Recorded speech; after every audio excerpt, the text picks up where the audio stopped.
हे घे, आणखी सांग. बस. अरे हे काय भाऊ, इतकं कमी रासायनिक खत? शेती सोडली आहेस का? शेती नाही, नादानपणा सोडतोय. मातीचं परीक्षण केलंय. आता तर भाऊ जितकं आवश्यक आहे तितकंच खत शेतात टाकू. हा, शेतकऱ्यांनो, आजच आपल्या जिल्ह्याजवळच्या भूमी परीक्षण प्रयोगशाळेत मातीचं परीक्षण अवश्य करवा आणि मातीची पोषक तत्व, आर्द्रता व रोपांचा विकास बघता केवळ आवश्यकतेनुसारच पोषक तत्व घाला. आणि हो, मातीतलं गंधक, जस्त, बोरॉन सारख्या पोषक तत्वांविषयीही जाणून घ्या. खत आणि जैविक खताच्या योग्य उपयोगानं भूमीचा सकसपणा टिकवून ठेवा, उत्पादकता वाढवा, खर्च कमी करा आणि बहुमोल परकी चलन वाचवण्यातही सहकार्य करा. आणि हो, मंदगतीनं नायट्रोजन उपलब्ध करून देणारी खतं जसं कडुलिंबयुक्त युरियाला प्राधान्य द्या आणि युरियाचा पानांवर शिडकाव करा. अरे वा, तू तर खरोखरी समजूतदार झालास रे. आणखी माहितीसाठी संपर्क करा जिल्हा कृषी अधिकारी किंवा शेतकरी कॉल सेंटर.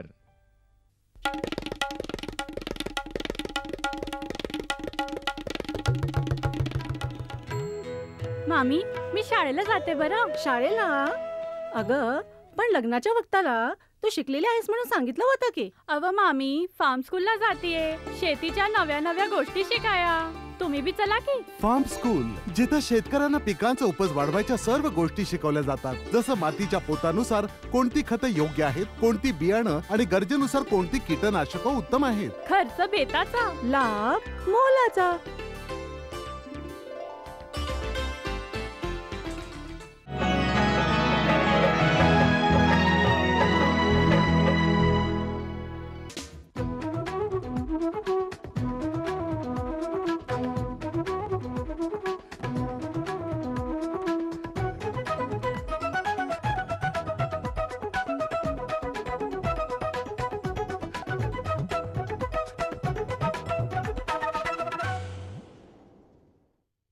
कापूस आयात 25% वाढण्याचा अंदाज, मका उत्पादन आणि निर्यात 15% घटणार, ऊसाचा गळीत हंगाम 15 ऑक्टोबरपासून, राज्यातील धरणांमध्ये 61% पाणीसाठा, इको विलेज योजना कायमस्वरूपी राबविणार आणि कडधान्य आयातीचा प्रस्ताव नाही. नमस्कार, आता पाहूया सविस्तर वृत्त. विदेशात कापसाच्या किमतीत झालेली घट आणि देशात पावसानं दिलेली ओढ यामुळे यंदा कापसाच्या आयातीत तब्बल 25% वाढ होण्याचा अंदाज आहे. देशात यंदा पाऊस उशिरा सुरू झाला आणि त्याचे प्रमाणही कमी राहिले. त्यामुळे यंदा प्रमुख कापूस उत्पादक राज्यात पेरण्या रखडल्या, लांबणीवर पडल्या. परिणामी यंदा कापूस उत्पादनावर विपरीत परिणाम होण्याची शक्यता व्यक्त केली जात आहे. यंदा देशात 10 लाख गाठी कापसाची आयात होण्याचा अंदाज आहे. यंदा मान्सूनच्या आगमनाला झालेला उशीर आणि पावसाचे कमी प्रमाण यामुळे पुढील वर्षी देशातील मक्याच्या उत्पादन आणि निर्यातीमध्ये मोठी घट अपेक्षित आहे. मक्याचे कमी झालेले दर आणि पावसाने ओढ दिल्यामुळे शेतकरी सोयाबीन सारख्या या इतर पिकांकडे वळत आहेत. पुढील वर्षी देशातील मका उत्पादन 15% घटण्याचा अंदाज आहे. परिणामी मक्याच्या निर्यातीतही 15% घट होऊन ती 25 लाख टन राहण्याची शक्यता आहे. स्पर्धक देशांच्या तुलनेत आपल्या मक्याचा भाव जास्त आहे असं निर्यातदारांचं म्हणणं आहे. राज्यातील ऊस गळीत हंगाम येत्या 15 ऑक्टोबरपासून सुरू होणार असल्याची माहिती सहकार मंत्री हर्षवर्धन पाटील यांनी दिली. मंत्रिमंडळानं नुकताच हा निर्णय घेतला असून साखर आयुक्तालयास त्यासंबंधीचे आदेश देण्यात आले आहेत असं त्यांनी स्पष्ट केलं. गेल्या वर्षी झालेल्या चांगल्या पावसामुळे ऊस क्षेत्रात वाढ झाली असल्यानं यंदा ऊसाचे 10,56,000 एवढे क्षेत्र उपलब्ध होणार असल्याचा साखर आयुक्तालयाचा अंदाज आहे. यंदाच्या हंगामात 80 ते 82 लाख मेट्रिक टन साखरेचं उत्पादन होईल असा प्राथमिक अंदाज आहे असं श्री पाटील यांनी सांगितलं. जुलै महिन्यात झालेल्या पावसामुळे राज्यातील धरणांमधील पाणीसाठा 61% पोहोचला आहे. जून महिन्याच्या अखेरीस धरणांमध्ये केवळ 20% पाणी इतकाच पाणीसाठा होता. महाराष्ट्रातील मोठे, मध्यम, लघु अशा 2511 प्रकल्पांमध्ये 13 ऑक्टोबरपर्यंतच या आकडेवारीनुसार एकूण 800.53 TMC म्हणजेच जवळपास 61% पाणीसाठा झाल्याची माहिती जलसंपदा विभागानं दिली आहे. कोकण, पुणे, नागपूर विभागातील धरणांच्या पाणलोट क्षेत्रात पावसानं जोर धरल्यानं धरणांचा पाणीसाठा 70% पुढे गेला आहे. तर अमरावती आणि नाशिक विभागात जवळपास 50% पाणीसाठा झाला आहे. मराठवाडा विभागात मात्र पावसानं ओढ दिली असून धरणांमध्ये केवळ 19% पाणी जमा झालं आहे. राज्य सरकारनं पर्यावरण संतुलित समृद्ध ग्राम योजना म्हणजेच इको विलेज हा आता कायमस्वरूपी राबविण्याचा निर्णय घेतला आहे. गावांच्या पर्यावरण संतुलित आणि शाश्वत विकासासाठी ग्रामविकास विभागानं 3 वर्षांपूर्वी ही योजना सुरू केली. या योजनेला मिळालेला प्रतिसाद व गाव विकासातील या योजनेचं महत्त्व लक्षात घेऊन राज्य सरकारनं हा निर्णय घेतला आहे. गावांचा एकात्मिक आणि शाश्वत विकास डोळ्यांसमोर ठेवून योजनेतील निकष निश्चित करण्यात आले.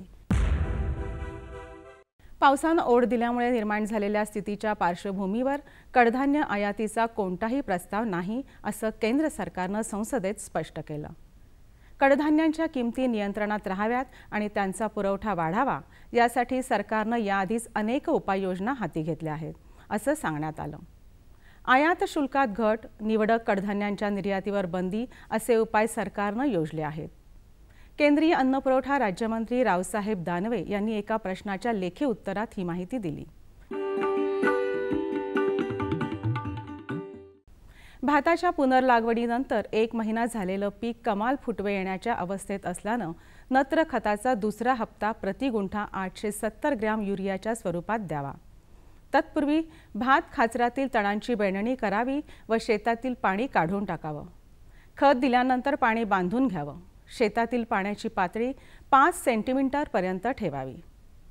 शेताच्या बांधावरील वाढलेल्या तणांचा नियंत्रणासाठी पावसाची उघडीप पाहून ग्रामोक्झोन हे तणनाशक 3 मिली प्रति लिटर पाण्यात मिसळून बांधावर फवारावं.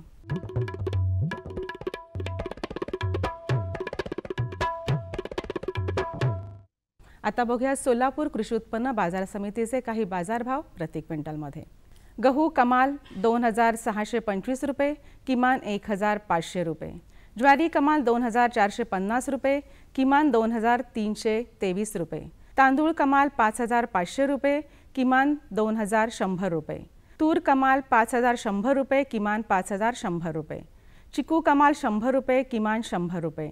डाळिंब कमाल 7500 रुपये, किमान 1700 रुपये. लिंबू कमाल 3000 रुपये, किमान 100 रुपये आणि पेरू कमाल रुपये 1500 आणि किमान रुपये 800.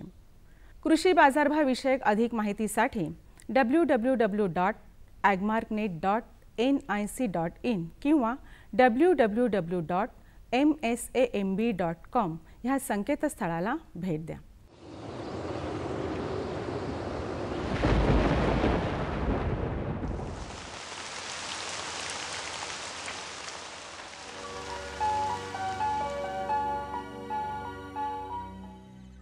कोकणात काही ठिकाणी पाऊस पडण्याची शक्यता आहे.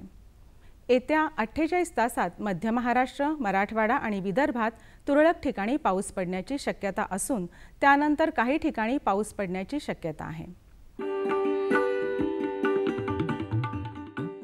राज्यातील काही प्रमुख शहरांचं तापमान अंश सेल्सिअसमध्ये पुढील प्रमाणे. मुंबई कमाल तापमान 31 अंश सेल्सिअस, किमान तापमान 25 अंश सेल्सिअस.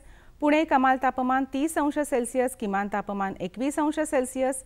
नागपूर कमाल तापमान 35 अंश सेल्सिअस, किमान तापमान 24 अंश सेल्सिअस. नाशिक कमाल तापमान 32 अंश सेल्सिअस, किमान तापमान 21 अंश सेल्सिअस. औरंगाबाद कमाल तापमान 33 अंश सेल्सिअस, किमान तापमान 23 अंश सेल्सिअस. कोल्हापूर कमाल तापमान 29 अंश सेल्सिअस, किमान तापमान 20 अंश सेल्सिअस. सांगली कमाल तापमान 31 अंश सेल्सिअस, किमान तापमान 21 अंश सेल्सिअस. सातारा कमाल तापमान 30 अंश सेल्सिअस, किमान तापमान 20 अंश सेल्सिअस आणि सोलापूर कमाल तापमान 32 अंश सेल्सिअस आणि किमान तापमान 23 अंश सेल्सिअस राहण्याची शक्यता आहे. हवामान विषयक अधिक माहितीसाठी भारतीय हवामान विभागाच्या www.imd.gov.in ह्या संकेतस्थळाला भेट द्या.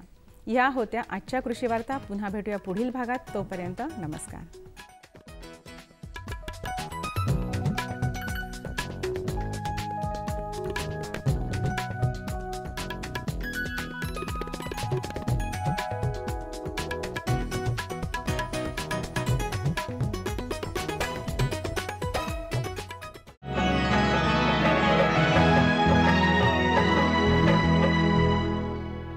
सुगंधाच्या दरवळीमध्ये, स्वादाच्या बहारीमध्ये, प्रगतीच्या डहाळ्यांमध्ये, पसरणाऱ्या हास्यांमध्ये, हिरव्यागार झाडांमध्ये, मोठ्या मोठ्या सौद्यांमध्ये, गोड मधुर गुंजनामध्ये, आनंदाच्या चाहुलीमध्ये. NHM बागवानी मिशन. आमची आकांक्षा आपलं स्मित हास्य.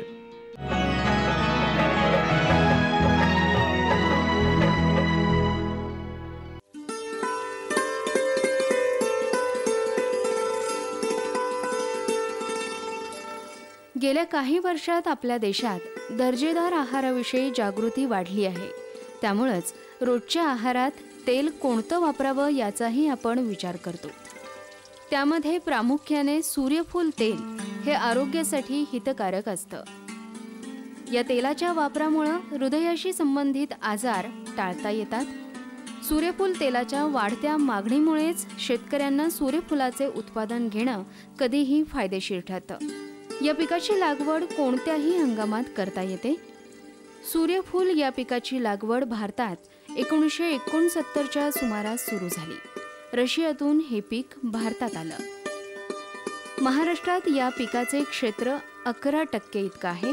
या पिकाच्या उत्पादनात महाराष्ट्राचा क्रमांक 3रा आहे. मात्र योग्य पद्धतीनं लागवड केल्यास हे उत्पादन वाढू शकतं. भारताचा विचार केला तर भारतामध्ये एकूण 7.31 लाख हेक्टर इतके क्षेत्र सूर्यफुलाचे आहे. तर त्यापैकी महाराष्ट्रामध्ये 0.96 लाख हेक्टर म्हणजे जवळजवळ 11% क्षेत्र हे महाराष्ट्रामध्ये आहे. सूर्यफूल हे पीक प्रकाशास असंवेदनशील असल्यामुळे ते कोणत्याही हंगामामध्ये घेता येते. उदाहरणार्थ खरीप, रब्बी, उन्हाळी आणि मध्य हंगाम अशा कोणत्याही हंगामामध्ये घेता येते. ह्या वर्षी पाऊस उशिरा सुरू झाल्यामुळे खरीपातील पेरण्या होऊ शकलेल्या नाहीत किंवा उशिरा सुरू झालेल्या होत्या किंवा काही ठिकाणी दुबार पेरण्या कराव्या लागलेल्या आहेत. अशा ठिकाणी आपल्याला सूर्यफूल हे पीक उपयुक्त ठरू शकते, कारण सूर्यफूल हे आपल्याला वर्षभर घेता येऊ शकते. तर अशा वेळेस आपण सूर्यफुलाचा मध्य हंगाम दुरुस्ती करता लागवडीसाठी उपयोग करू शकतो. सूर्यफुलाच्या वाढीसाठी सूर्यप्रकाशाची संवेदनशीलता महत्त्वाची असते. मध्यम ते भारी जमिनीत हे पीक घेता येतं. त्यासाठी थंड आणि उबदार हवामान आवश्यक असतं. या पिकासाठी सुधारित वाण किंवा बियाणे वापरल्यास उत्पादनाचा दर्जा वाढतो. सोलापूरच्या विभागीय संशोधन केंद्रानेही त्यासाठी वाण विकसित केले आहेत.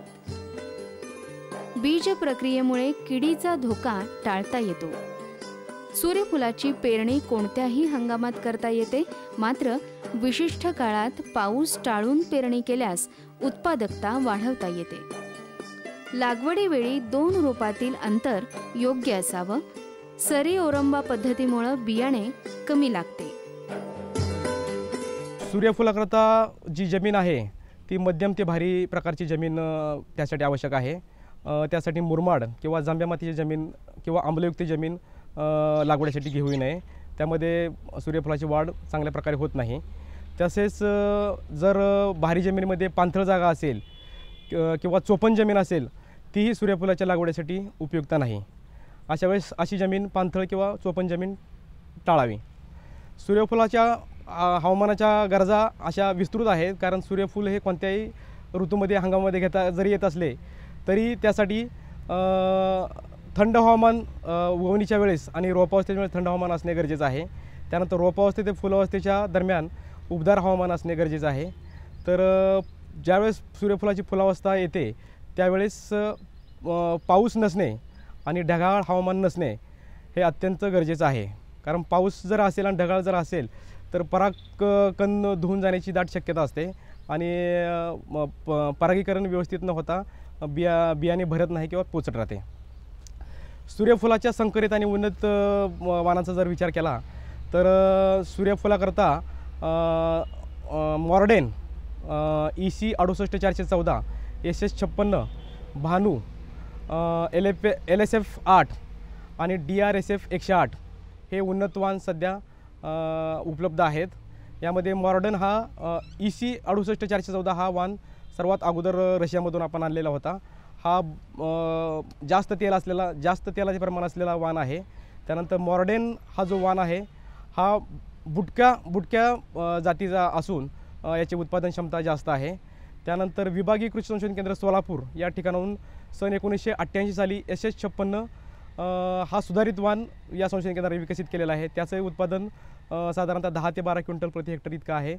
तसेच विभागीय कृषी संशोधन केंद्र सोलापूर येथून 2006 साली 92 सुधारित जात प्रसारित करण्यात आलेली आहे. त्याचं उत्पादन 15 ते 16 क्विंटल प्रति हेक्टर इतकं येतं.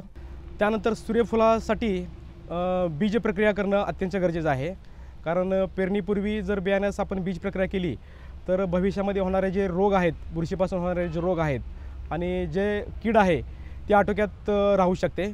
त्यासाठी आपण मर रोगाच्या नियंत्रणासाठी थायरम किंवा ब्रासिकॉल हे 2 ते 2.5 ग्रॅम प्रति किलो या प्रमाणात बियाण्यास लावायचं आहे. त्यानंतर केवडा रोगाच्या नियंत्रणासाठी मेटॅलॅक्झिल किंवा ॲप्रॉन हे 6 ग्रॅम प्रति 1 किलो याप्रमाणे बियाण्यास चोळावायचे आहे. तर नॅक्रोसिस या रोगाच्या नियंत्रणासाठी इमॅडोक्लोप्रिड SG म्हणजेच गावच्या या औषधाची 5 ग्रॅम प्रति 1 किलो बियाणे याप्रमाणे ते औषध चोळावायचं आहे. आणि नत्र स्थिरीकरणासाठी आणि स्फुरद उपलब्ध होण्याकरता आपण जैविक खतांचाही बीज प्रक्रिया करायची आहे. तर नत्र स्थिरीकरणासाठी आपण ॲझिटोबॅक्टर हे जैविक खत वापरायचं आहे. तर स्फुरद विरघळणाऱ्या खतामध्ये स्फुरद विरघळणारे जीवाणू हे 25 ग्रॅम प्रति 1 किलो बियाणे याप्रमाणे चोळायचे आहे. ह्या सर्व औषधांची आणि जैविक खतांची बीज प्रक्रिया करताना बियाण्यास ते व्यवस्थित प्रमाणामध्ये लागावं यासाठी आपण 125 ग्रॅम 10 लिटरमध्ये गूळ घ्यायचा आहे आणि त्याचं द्रावण तयार करून ते द्रावण बियाण्यावरती शिंपडायचं आहे. आणि त्या शिंपडलेल्या बियाण्यावरती आपण ते औषधाची आणि जैविक खतांची बीज प्रक्रिया करायची आहे. म्हणजे ते बियाण्याला घट्ट चिकटून राहील आणि लागवडीवेळी ते बियाण्यासोबत राहील. आता लागवड करताना जी पेरणीची वेळ आहे ही जरी ह्या सूर्यफुलाकरता वर्षभर जरी लावता येत असले तरी ठराविक वेळेमध्ये जर पेरणी केली तर आपल्याला जास्तीत जास्त उत्पादन मिळाल्याचं संशोधनामध्ये आढळून आलेलं आहे. तर खरीपामधील जी पेरणी आहे ते जुलैच्या पहिल्या आठवड्यामध्ये करायची आहे. त्यानंतर रब्बीमधील जे आहे ते ऑक्टोबरच्या पहिल्या आठवड्यामध्ये करायचे आहे. सूर्यफुलाच्या लागवडीत एकाच जागी अधिक रोपे वाढल्यास अन्नद्रव्याची कमतरता भासते. त्यामुळे विरळणी आवश्यक ठरते. विरळणीमुळे पिकाची उत्पादकता 20% वाढते. रासायनिक तणनाशकांचा प्रमाणात वापर आवश्यक असतो. सूर्यफूल हे पीक परागीभवनावर अवलंबून असते. संजीवकाच्या फवारणीमुळे परागकणांची कार्यक्षमता वाढते. आता लागवड झाल्यानंतर आंतरमशागतीमध्ये सर्वात महत्त्वाचं म्हणजे सूर्यफूल पिकामध्ये विरळणी करणं अतिशय गरजेचं आहे. कारण संशोधनामध्ये असं दिसून आले आहे की विरळणी केल्यानंतर उत्पादनामध्ये 18 ते 20% इतकी भरघोस वाढ झाल्याचे आढळून आलेले आहे.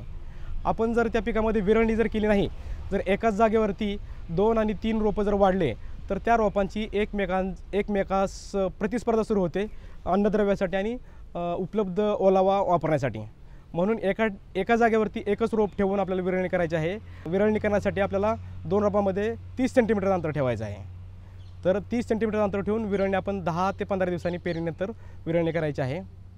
रोप पेरणीनंतर सूर्यफुलाच्या पेरणीनंतर ते 45 दिवसापर्यंत पीक तणमुक्त असणं अत्यंत गरजेचं आहे. तर त्यासाठी तुम्ही 15 दिवसांनी एक कोळपणी, त्यानंतर 30 दिवसांनी एक कोळपणी आणि 45 दिवसांनी एक खुरपणी केली तर तण नियंत्रणामध्ये राहू शकते. जर आपणास मजुरांचा तुटवडा जर भासत असेल तर अशा वेळेस आपण रासायनिक तणनाशकांचाही वापर करू शकतो. त्यासाठी आपण ॲलाक्लोर किंवा पेंडिमिथिलिन हे तणनाशक 50 ते 60 मिली प्रति 10 लिटर या प्रमाणात पेरणीच्याच दिवशी पेरायचे आहे. पेरणी झालेल्या त्याच दिवशी पेरायचे आहे. म्हणजे उगवणीपूर्वी हे तणनाशक जमिनीवरती पडलं पाहिजे. त्यामुळे त्या तणांचा नाश होऊ शकतो. सूर्यफूल हे परपरागीभवन होणारे पीक आहे. यामध्ये जे सूर्यफुलामध्ये जे परागीभवन होत असतं हे वाऱ्यामुळे होत नसून मधमाशामुळे होत असतं. जर एका फुलातील परागकण हे दुसऱ्या फुलावरती जर नाही पडले तर ते दाणे भरत नाहीत. एकाच फुलातील परागकण तेच फूल वापरत नाही. त्यासाठी मधमाशा तुमच्या पिकाच्या जवळ किंवा प्लॉटच्या जवळ असणे खूप गरजेचं आहे.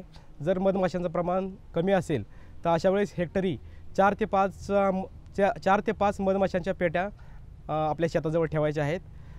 किंवा सकाळी 7 ते 11च्या वेळेत हातामध्ये तलम कापड गुंडाळून त्या तलम कापडाने फुलावरती हात फिरवायचा आहे, जेणेकरून एका फुलावरील परागकण हे दुसऱ्या फुलावरती पडले पाहिजेत आणि त्याची फलन होऊन जास्तीत जास्त दाणे भरले पाहिजेत. तसेच वाढीच्या काळामध्ये काही संजीवकांचा वापर जर केला तर उत्पादनामध्ये भरघोस वाढ झाल्याचे संशोधनामध्ये आढळलेलं आहे.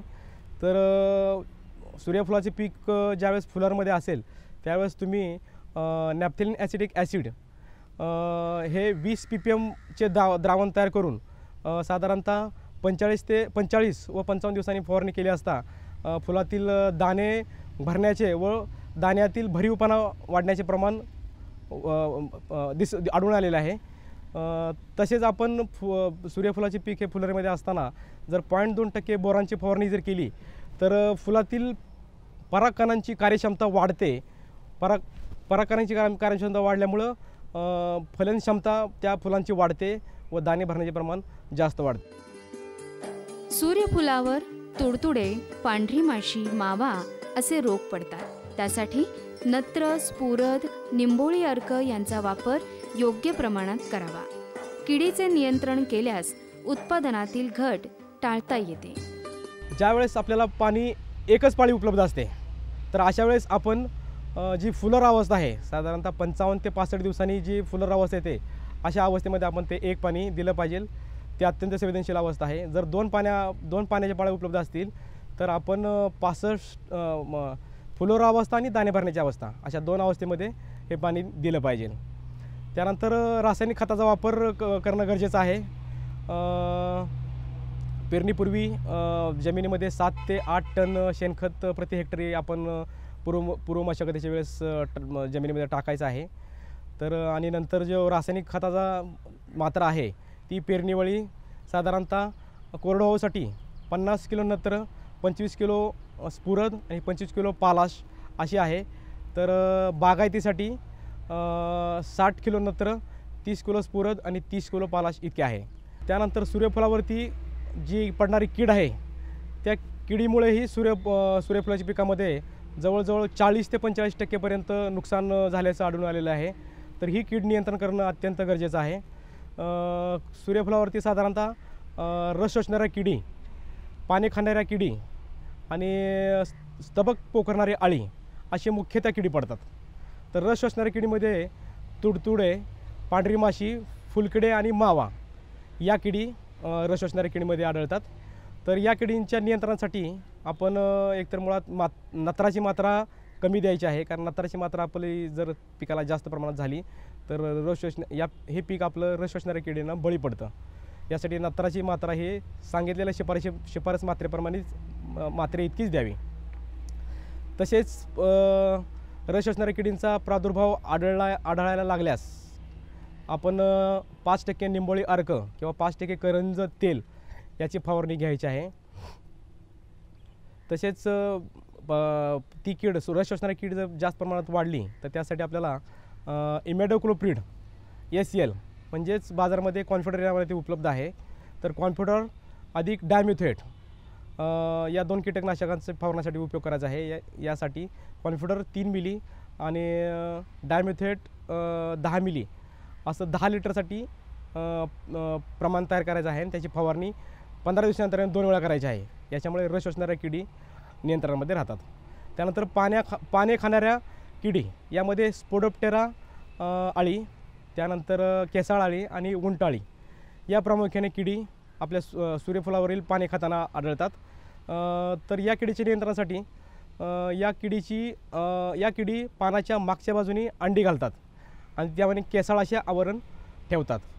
तर अशा अंडी पुंजके आपल्याला जर सापडले किंवा बऱ्याच वेळा जाळीदार पाने सापडतात ज्यावरती नुकतेच अंड्यातून बाहेर पडलेल्या अळ्या पानं खाऊन पाने जाळीदार करतात. अशा जाळीदार पाने आढळली तर ते पाने गोळा करून नष्ट करावीत किंवा रॉकेल मिश्रित पाण्यामध्ये किंवा कीटकनाशकाच्या पाण्यामध्ये बुडवून त्याचा नष्ट करावा. तसेच प्रमाण जर या किडींचं पाणी खाणाऱ्या किडींचं प्रमाण जर वाढलं तर त्यासाठी आपण क्विनॉल्फॉस किंवा क्लोरोपायरिफॉस किंवा प्रोफेनोफॉस या कीटकनाशकांची 2 मिली प्रति लिटर या प्रमाणात फवारणी करायची आहे. तसेच सूर्यफुलाच्या रोगापासून सूर्यफूल पिकाचे संरक्षण करणं अत्यंत गरजेचं आहे. तर सूर्यफुलावरती मुख्यतः नेक्रॉसिस, पानावरील ठिपके, मर रोग, भुरी आणि केवडा असे महत्त्वाचे आणि प्रमुख रोग पडतात. तर नेक्रॉसिस या रोगाचं नियंत्रण करण्यासाठी नेक्रॉसिस हा रोग विषाणूजन्य असून विषाणूपासून होतो आणि त्या विषाणूंचं वहन आहे ते फुलकिडे करत असतात. म्हणजे फुलकिड्यांचे जर नियंत्रण केले तर या विषाणूंचे नियंत्रण होते आणि ह्या रोगाचे नियंत्रण होते. यासाठी आपण हे फुलकिड्यांच्या नियंत्रणासाठी इमॅडोक्लोप्रिड SL हे 5 मिली प्रति 10 लिटर या प्रमाणात पाणी तयार करून द्रावण तयार करून त्याची फवारणी केली तर हे फुलकिडे आणि रस शोषणारे किडे आटोक्यात राहून नेक्रॉसिस हा रोग आटोक्यात राहू शकतो. पानावरील ठिपके हा रोग अल्टरनेरिया किंवा सोर्कोस्पोरा या बुरशीमुळे होतो.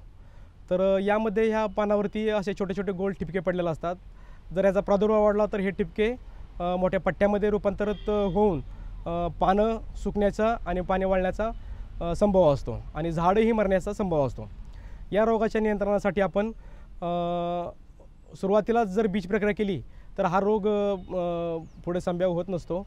तर यासाठी तुम्ही कॅप्टन किंवा थायरम या बुरशीनाशकांची 2.5 ग्रॅम प्रति 1 किलो बियाणे याप्रमाणे बीज प्रक्रिया करायची आहे. त्यानंतर या रोगाचा प्रादुर्भाव झाल्यानंतर मँकोजेप किंवा ब्लायटेक्स या बुरशीनाशकांची फवारणी 2.5 ग्रॅम प्रति 1 लिटर पाणी याप्रमाणे द्रावण तयार करून 15 दिवसाच्या अंतराने 2 ते 3 फवारण्या घेतल्यानंतर अल्टरनेटिव्ह ठिपके या रोगाचे नियंत्रण होऊ शकते. सूर्यफुलाची काढणी योग्य वेळी केल्यास उत्पादन वाढते. रोपांची फांदी, पाने, फुलांची स्थिती यावरून काढणीची वेळ ठरवावी. जर आपण विचार केला बघितलं तर कोरडवाहू पिकामध्ये 10 ते 12 क्विंटल प्रति हेक्टरी इतकं उत्पादन मिळतं. तर बागायती क्षेत्रामध्ये 20 ते 25 क्विंटलपर्यंत प्रति हेक्टरी उत्पादन मिळू शकतं. अशा प्रकारे सूर्यफुलांचे अनेक उपयोग आहेत. मात्र रोजच्या आहारात वापरल्या जाणाऱ्या तेलाच्या दर्जासाठी सूर्यफुलाच्या लागवडीचे व्यवस्थापन आवश्यक ठरतं. ते केल्यास उत्पादकता वाढून शेतकऱ्यांची आर्थिक स्थिती आणि जीवनमान उंचावण्यास गती मिळणार आहे. या गतीला शेतकऱ्यांनी योग्य व्यवस्थापनाद्वारे चालना द्यावी आणि स्वतःचाही विकास करून घ्यावा.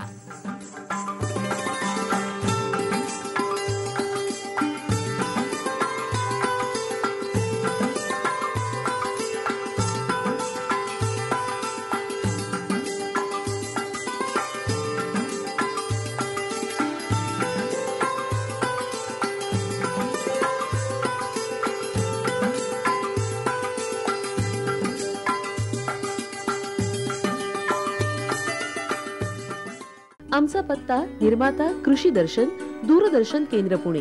आमचे ईमेल ID असे आहे ddkpunekrishi@hotmail.com आणि ddkpunekrishi@rediffmail.com.